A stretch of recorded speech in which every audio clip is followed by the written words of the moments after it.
আজকে আমরা যে সাজেশন নিয়ে আলোচনা করব সেটা হচ্ছে ইসলাম শিক্ষা দ্বিতীয় পত্র নিয়ে আমরা আলোচনা করব। সাধারণত মানে জ্ঞানমূলক প্রশ্নের ক্ষেত্রে অনেক ক্ষেত্রে দেখা যায় যে এত জ্ঞানমূলক প্রশ্ন পড়ে যায় শিক্ষার্থীরা, তারপর দেখা যায় জ্ঞানমূলক প্রশ্ন কমন পড়ে না। এর মূলত কারণ হচ্ছে জ্ঞানমূলক প্রশ্ন কমন না পড়ার কারণ হচ্ছে যে তারা না বুঝে আন্তাজে শুধু মুখস্থ করে। এই মুখস্থ করলে হবে না, আন্তাজে মুখস্থ করলে হবে না। জ্ঞানমূলক জানতে হলে আপনাকে আগে বুঝতে হবে যে কতগুলো অধ্যায়ে যে কতগুলো মেইন ইম্পর্টেন্ট কথাগুলো আছে, যেগুলো আমরা যদি জানি তাহলে দেখা যাবে যে জ্ঞানমূলক সম্পর্কে ধারণা হয়ে যাবে। আমরা এখানে সুপার সাজেশন দেওয়া আছে, শর্ট সাজেশন দেওয়া আছে। এই সাজেশনগুলো আপনার পড়েন তাহলে জ্ঞানমূলক যে কোনো সৃজনশীলের অর্থাৎ জ্ঞানমূলক আপনি এখান থেকে আপনার কমন পড়বে।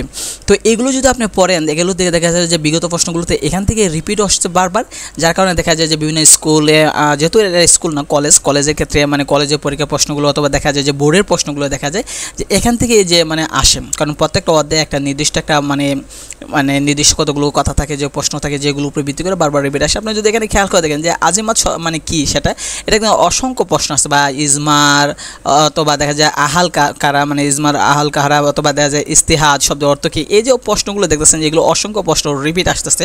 তো দেখা যায় যে প্রত্যেকটা অধ্যায়ে একটা নির্দিষ্ট একটা মানে লেখাই থাকে, পড়াই থাকে, বা যে এই টপিকটাই মেইন।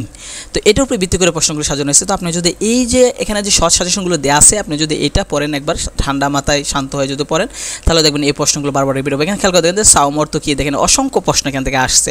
অথবা কুশু ও কুজু কী, সেটাও অসংখ্য প্রশ্ন আসছে। অথবা সালাত শব্দ অর্থ কী, সেটাও আসছে। ইবাদত কী, হজ কী, নিসাব কী, এইগুলো প্রশ্ন বারবার অসংখ্য আসছে। তো আপনি যদি এই প্রশ্নগুলো পড়েন এবং এগুলো বারবার রিভিশন দিতে থাকেন, তাহলে দেখবেন যে নিশ্চিত থাকেন যে আপনার যে কোনো সৃজনশীলে আপনি জ্ঞানমূলক প্রশ্নের ক্ষেত্রে কোনো প্রকার সমস্যা হবে না। এবং এর পিডিএফ আমরা মানে কমেন্ট অথবা ডিসক্রিপশন বক্সে দেওয়া হবে, আপনারা ওখান থেকে ডাউনলোড করে নিয়ে নেবেন।